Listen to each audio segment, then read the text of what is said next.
Yeah, bando ko babolingo eza linga beat show. Show to créer ngo pona musique na biso ba congolais na United Kingdom ke liboso. Donc eza bongo chaque lundi na 17h à 18h. Awa na Inclusive FM .co.uk. Donc voilà na biso chaque lundi na 17h à 18h. Est-ce que tu bête ba musique? Tu bête ba musique na biso ba congolais na United Kingdom. Ande to riba na osala te. Bana ba série te. Tu veux inviter ba artiste il y a UK mais ba artiste partout dans le monde. Artiste partout dans le monde.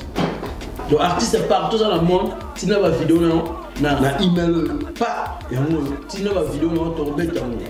Mais ba artiste tu à Londres boya to bele lingo tout boya ezani linga big show ndule na ndule. Est-ce que tu as mettre ba information ba ndule na biso? Ba news ya ndule na biso. Ba news ba artiste na biso oya solo bazo travailler na Radio United Kingdom to mettre ma selon a.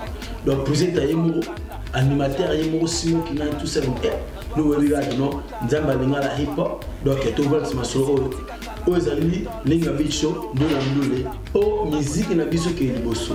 Donc shaping up the Congolese music industry na mwana linga beat show et bandeko botala kango chaque lundi na 5 p.m. 6 p.m. na 17h à 18h. Bandeko bolingo na bengi sino nyo tout botala ke mission na bino oyo ya linga beat show avec mo Smoky 9278 bandeko bolingo.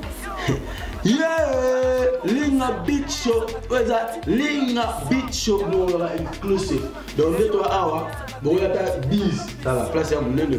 Bon il y a 20. Il y a 20 places à mon nez. À 10 places à mon nez. Donc Inclusive FM, Smoky 9278, linga beat, chaque lundi à 17h à 18h na Inclusive FM, linga beat show, linga beat show, linga beat show, ndule na ndule, linga beat show, yo linga beat show, linga beat show, ndule na ndule, linga beat show, Inclusive FM.co.uk. Log on, yeah, linga beat show.